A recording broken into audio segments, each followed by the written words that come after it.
लोगों को सरकार से भीख मांगने की आदत पड़ गई है। तुम लोग कितनी नौटंकी करते हो। ये जो कुछ बयान है जो कि कैबिनेट मंत्री प्रहलाद पटेल के द्वारा दिए गए और इन बयानों के द्वारा लगातार प्रहलाद पटेल हैं वो चर्चा में बने हुए हैं। ऐसा ही एक घटनाक्रम है बीते दिनों में सामने आया है, जहां पर शिवपुरी के पौरी में जल गंगा संवर्धन कार्यक्रम को लेकर के कैबिनेट मंत्री प्रहलाद पटेल की विजिट थी और इस विजिट के दौरान ही एक कार्यक्रम जहां पर कुंवारी नदी का उद्गम स्थल है देवपुरा पंचायत में, वहां पर मंत्री जी को पहुंचना था उद्गम स्थल पर, लेकिन यहां पर गिरिराज शर्मा सीईओ के द्वारा एक एक्स्ट्रा कार्यक्रम रख दिया गया पौधारोपण का। और इस बात से जो मंत्री जी हैं वो खफा हो गए और उन्होंने सीधा कह दिया कि तुम लोग कितनी नौटंकी करते हो। चलता है कि तुम साले पूरे समय नौटंकी करने वाले लोग। और जब खफा की जानकारी मिली तो अंदर खाने से खबरें उठने लगी कि जो जनपद सीईओ हैं वो निलंबित हो सकते हैं और उसके अगले दिन आदेश भी अब जारी हो चुका है, जनपद सीईओ को निलंबित कर दिया गया है।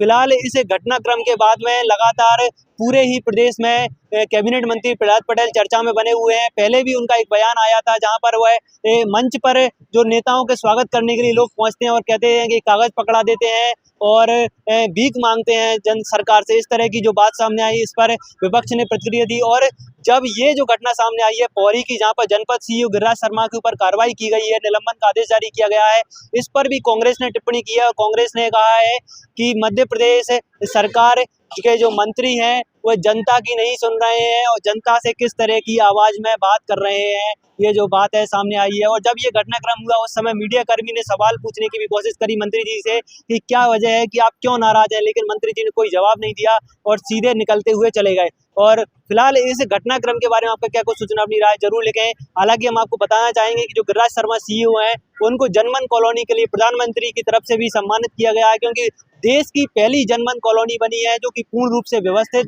आदिवासी समुदाय के लिए कॉलोनी बनाई गई और तय समय में बना दी गई थी। इसके लिए प्रधानमंत्री की तरफ से भी सम्मानित किया गया था। फिलहाल ये जो घटनाक्रम सामने आया इसके ऊपर आपका जो भी सूचना, अपनी राय जरूर लिखें और बने रहें हमारे साथ ऐसे ही अपडेट्स के लिए।